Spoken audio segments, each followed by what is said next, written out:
ត្រឡប់មកវិញជាមួយនឹងមេតបមួយវាយ100ឈុតសំខាន់ៗនៅក្នុងភាគនេះរួមមានតួអង្គអាក្រក់បំផុតនៅក្នុងពិភពនេះបានចាប់កំណើតសារជាថ្មីគឺ Griffith As they witness the sight before them, none Casca ត្រូវបានគេរៀបចំដុតទាំងរស់លោកអាចារ្យ Mucus ទទួលបានធម្មពលថ្មីពីព្រះរបស់គាត់ It will not suffer. ហើយនឹងមានឈុតឆាកពិសេសផ្សេងទៀតអញ្ចឹងយើងទៅមើលឲ្យដល់ចប់ទាំងអស់គ្នា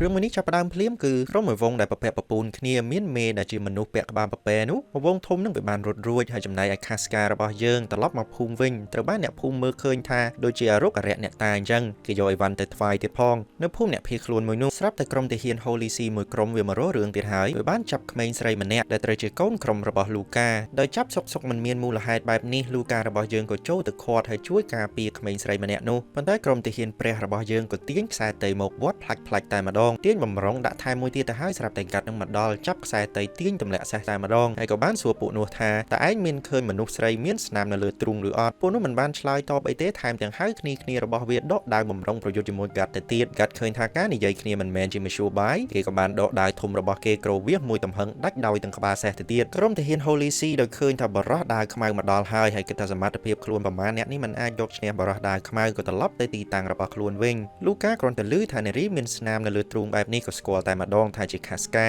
Luca បាននាំកាត់ទៅជំរុំរបស់គេប៉ុន្តែយើងងាកមកមើល Nina វិញដោយភាពអាត្មានិយមរបស់ខ្លួនដោយគិតថាបើសិនជា Casca នៅក្បែរខ្លួនទៀតនោះប្រកាសជានាំរឿងចង្រៃជាមិនខានព្រោះ Casca នេះក្រោយពីបញ្ចេញធម្មពលបិសាចនៅកណ្ដាលយប់មិញនោះធ្វើឲ្យអ្នកផ្សេងនឹងជឿថានាងគឺជាមេធ្មប់ដូច្នេះក៏បន្លំផ្លុងចោល Casca នៅលើភ្នំឯណោះនៅតាមផ្លូវដើរទៅរកភ្នំនោះស្រាប់តែក្រុមបងភឿនដែលប្រពាក់ប្រពូនគ្នានោះមកចាំស្ទាក់ Nina តែម្ដងថាគេបានរកឃើញព្រះរបស់គេហើយគឺ Casca តែ Nina នេះបែរជាមានបំណងអាក្រក់ទៅលើ Casca ទៅវិញមិនចាំយូរពួកក្រុមនោះក៏បានចាប់អ្នកទាំងពីរនាក់នេះទៅគោលបំណងរបស់គេគឺចាប់ Casca ទៅប្រកាសជាមួយនឹងមេក្រុមរបស់គេមនុស្សពាក់ក្បាលពពែនឹងឯងដូរ៉ូកំពុងតែដើរលេងមើលស្ថានភាពនៅកន្លែងអ្នកភៀសខ្លួននោះស្រាប់តែឃើញក្រុមមនុស្សចម្លែកអំបញ្ញមិញនោះកំពុងតែចាប់ Casca ទៅចឹងគេមានអារម្មណ៍មិនស្រួលក៏គេរត់តាមពីអ្នកផាក់Luca ជាមួយនឹងកាត់វិញចូលទៅជំរុំសង្ឃឹមថានឹងជួប Casca ប៉ុន្តែបែរជាឃើញជំរុំទេទៅវិញដែលធ្វើឲ្យកាត់អង្គុយបន្ទោសលើវាសនាខ្លួនឯងទៀតហើយហើយអ្វីបានជាវាសនានឹងមិនឲ្យគេជួបជាមួយនឹង Casca តតែសោះយើងត្រឡប់ទៅមើល Furnace វិ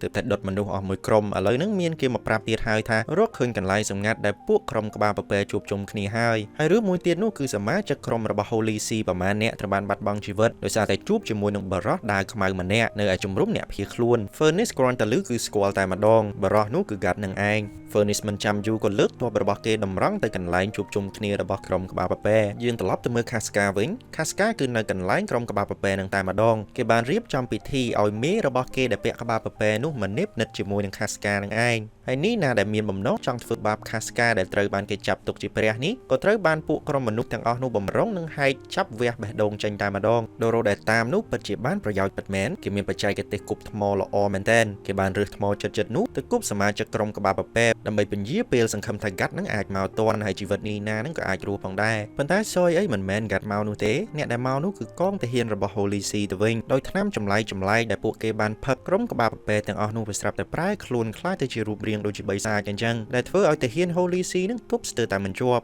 មេពាក់ក្បាលពពែនោះបំរុងនឹងរត់គេប៉ុន្តែស្រាប់តែមានភ្នែកមួយគូចេញពីក្នុងស្រមោលប្រើរបស់មុតស្រួចមួយចាក់មកលើខ្លួនមេក្រុមពាក់ក្បាលពពែនោះធ្វើឲ្យគេប្រែពីរូបរាងមនុស្សទៅជាបិសាចដ៏ធំមួយគ្រាន់តែបិសាចពពែមួយនេះវារីកមៀតទៅជាធំបែបនេះភ្លាមក្រុម Holy See នឹងលែងមានសមត្ថភាពអាចទប់ទល់ជាមួយនឹងរឿងបែបនេះបានទៀតហើយវាហួសពីកម្លាំងមនុស្សហើយបិសាចក្បាលពពែធំមួយនោះវាត្រូវជា Apostle ជាពពួកមនុស្សកាត់បិសាចមានភាពវៃឆ្លាតបិសាចក្បាលពពែមួយនោះវាខ្លាចទៅជាបិសាចប៉ុន្តែវាមិនបាត់បង់ការចងចាំនោះទេវានៅចាំគោលដៅរបស់វាស្ទុះទៅចាប់ដៃចាប់ជើងរបស់ Casca បំរុងនឹងប្រព្រឹត្តរឿងដែលមិនសមរម្យទៅលើ Casca ម្ដងទៀតប៉ុន្តែចាយដនកាត់មកតាន់ពេលវេលាហើយស្ទុះចូលទៅក្នុងវងបិសាចនោះវាយជាមួយនឹងបិសាចពពែតែម្ដង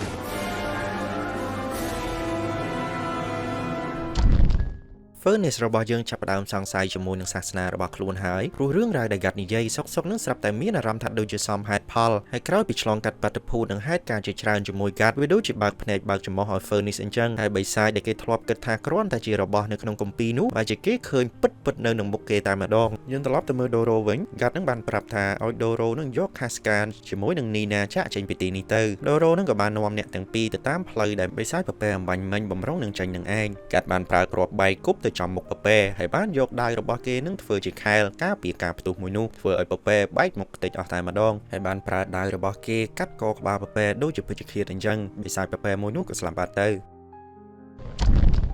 កាត់តាមទៅរក Casca ជាមួយនឹង Doro តាមផ្លូវនោះដែរប៉ុន្តែនៅតាមផ្លូវជ្រោះមួយនោះ Serpico នឹងក៏បានដើរមកតាមប៉ុន្តែដោយសារតែផ្លូវមួយនេះវាចង្អៀតពេកកាត់មិនអាចដកដាវធំរបស់គេទៅប្រយុទ្ធបាននោះទេធ្វើឲ្យគេពិបាកយកឈ្នះ Serpico បន្តិចដែរប៉ុន្តែទីបំផុតនឹងគេអាចវាយប្រយុទ្ធដេញ Serpico ចេញទៅវិញទៅ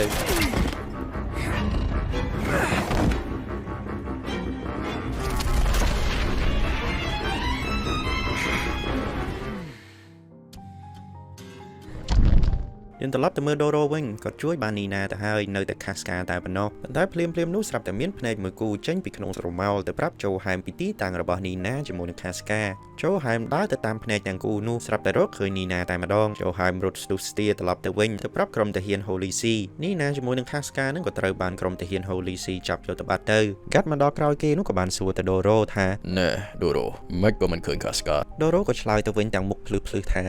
គេចាប់ទៅអស់ហើយដល់កអា Doro អើយគ្រាន់តែលើបែបនេះធ្វើឲ្យកាត់ខឹងមែនតែនក៏ចាប់របួចកអាវរបស់ Doro ប៉ុន្តែក៏ខ្ជិលវាយក្មេងក៏ប្រឡែងវិញទៅ Casca ជាមួយនឹង Nina នឹងត្រូវបានគេចាប់ញាត់គប់ក្រុមអ្នកធ្វើទរណកម្មក៏បានមកបន្ទប់អ្នកទាំងពីរដំបូងចង់ចាប់ Casca ទៅប៉ុន្តែ Nina មិនខាត់អ្វីទាល់តែសោះក៏អ្នកធ្វើទរណកម្មនឹងប្រាប់ថាគាត់ជ្រិញច្រឹកមនុស្សកំសាកអញ្ចឹងមែនតែនមិត្តភ័ក្តិគេអូសដៃទៅធ្វើទរណកម្មហើយខ្លួនឯងបែរជាស្ងាត់ជ្រាបគេក៏ដូរចិត្តចាប់ Nina ទៅធ្វើទរណកម្មវិញមិនទាន់ទាំងបានធ្វើទរណកម្មផងគ្រាន់តែឃើញបន្ទប់ធ្វើទរណកម្មនោះ Nina នឹងស្រាប់តែប្រាប់រឿងគ្រប់យ៉ាងតែម្ដងថា Casca នឹងជាមេធ្មប់អីជាដើមហើយថា Casca នឹងជាបិសាចប្រឆាំងនឹងសាសនាអីអញ្ចឹងទៅយើងត្រឡប់ទៅមើល Gat វិញ Gat បានធ្វើដំណើរជាមួយនឹង Luca រួមទាំងក្រុមរបស់គេមកវិហារសាសនារបស់ Holy See ហើយ Luca គាត់ប្រាប់ថាគាត់មានខ្សែរយៈនៅខាងក្នុងនោះចាំគាត់ហៅឲ្យជួយក្រោយពីស៊ីស៊ូគ្នាជាមួយនឹងចុងភៅនៅវិហារនោះរួចក្រុមចុងភៅនឹងក៏បានទម្លាក់ខ្សែមក Gat បានស្ទុះមកវឹបចូលក្នុងវិហារនោះតែម្ដងហើយរត់តម្រង់ទៅបន្ទប់ធ្វើទរណកម្មដើម្បីជួយ Casca ត្រឡប់មកវិញ Casca នឹងត្រូវបានគេចាប់ចូលទៅក្នុងបន្ទប់ធ្វើទរណកម្មហើយបានញាត់គាត់ចូលក្នុងដែកមួយដែលសុទ្ធតែមជុលបំរុងនឹងបិទទ្វារចាក់គាត់នៅក្នុងនោះប៉ុន្តែភ្លាមនោះស្នាមនៅលើទ្រូងរបស់ Casca ក៏ហូរឈាមមកហើយប្រលឹងបិសាចស្រាប់តែប្រែខ្លួនខ្លាចទៅដូចជាឈាមអញ្ចឹងហូរពេញក្នុងបន្ទប់នោះហើយមានមុខទៀតផង Serpico, those are... Stay back, please! Such...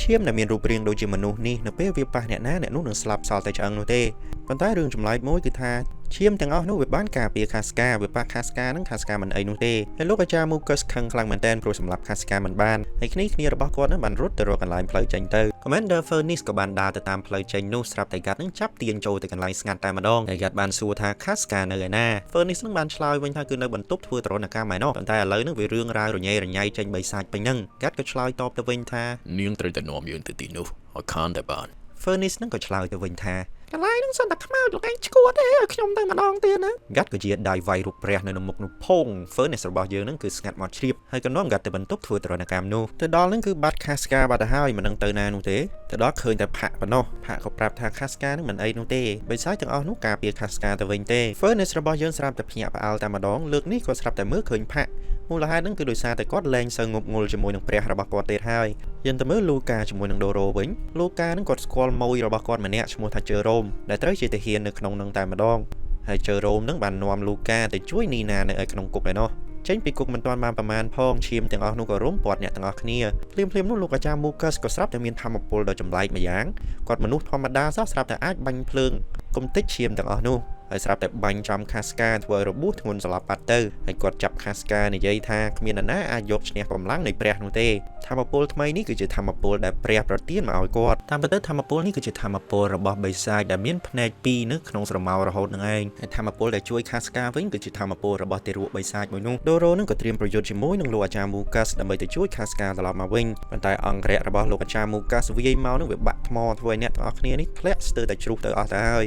Nina ខំចាប់ដៃរបស់ Luca ដែរប៉ុន្តែចាប់យូរនឹងវាចុកដៃឲ្យធ្ងន់ខ្លួនឯងស្រាប់តែមានគំនិតអាត្មានិយមទៀតហើយ Nina យើងនេះបានប្រឡែង Luca ដែលទើបតែជួយខ្លួនអំបញ្ញមិញនឹងឲ្យធ្លាក់ស្លាប់ទៅប៉ុ ប៉ុន្តែនៅពេលដែលធ្លាក់ចិត្តដល់ដីនោះមេតបក្បាលខ្មោចក៏ជិះសេះចុះមកជួយលូកាហើយក៏អាចសល់ជីវិតរស់បន្តទៀតទៅគ្រាន់តែចុះទៅដល់ក្រោមនោះគេក៏ជួបជាមួយនឹងប្រភពបញ្ហាគឺបិសាចភ្នែកមួយគូដែលតែងតែនៅក្នុងស្រមោលរហូតនឹងឯងវាក៏ស្ទុះហក់ទៅចាប់លូកាយកទៅកន្លែងរបស់វាបាត់ទៅនៅពេលដែលនៅកន្លែងភ្លឺនោះពន្លឺទៀនចាំងមកទើបយើងស្គាល់ពីរូបរាងពិតរបស់វាហៅខ្លួនឯងថា The Edge of the Perfect World កាលពីមុននោះវាធ្លាប់គឺជាមនុស្សម្ដងដែរប៉ុន្តែគ្មាននរណាខ្វល់ពីវានោះទេហើយកន្លែងដែលវានៅក្រោមជ្រោះនោះយូរទៅវាខ្លាចទៅជាភ្នូររបស់មនុស្សទៅវិញវិហាររបស់ Holy See នឹងយកមនុស្សដែលស្លាប់តម្លាក់ចូលផ្ទះវារហូតទម្លាក់រហូតដល់ថ្ងៃមួយនឹងសាកសពកលើវាស្ទើរតែវាស្លាប់ទៅហើយប៉ុន្តែភ្លាមនោះនៅក្បែរដៃរបស់វាស្រាប់តែមានវត្ថុមួយយ៉ាងដែលចម្លែកមែនទែនមានរូបរាងដូចជាសុទ្ធអញ្ចឹងគ្រាន់តែកាន់ប៊ីហលិតជាប់ខ្លួនវាបានត្រូវមនោគមរបស់ The God Hand ហើយប្រែខ្លួនឯងនឹងខ្លាចទៅជាបិសាចគឺបិសាចសុទ្ធនេះឯងបំណងប្រាថ្នារបស់វានឹងគឺវាចង់ភ្ញាស់មនុស្សពិសេសដែលមានឥទ្ធិពលអាចធ្វើឲ្យពិភពលោកនេះក្លាយទៅជាពិភពលោកមួយដែលល្អជាងឥឡូវហ្នឹងកំពុងតែនិយាយគ្នានោះស្រាប់តែលោកមេទ័ពក្បាលខ្មោចចុះមកដល់បំរុងនឹងចាត់ការស្រុតមួយនេះតែម្ដងប៉ុន្តែវាមានសំណាងអាចរត់រួចបានមួយសារទៀតភ្លាមនោះឈាមបិសាចមួយនោះវាលេចមុខចេញទៀតហើយលោកមេទ័ពក្បាលខ្មោចក៏និយាយថា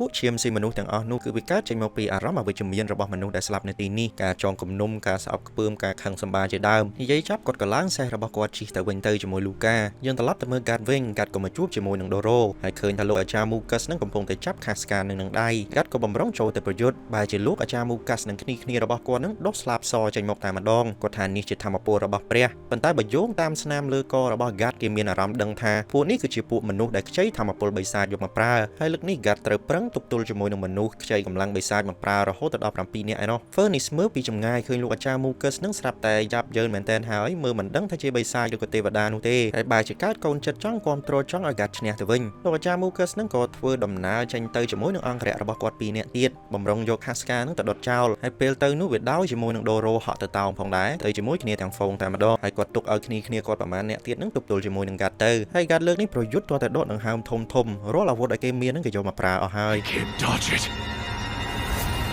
Fine.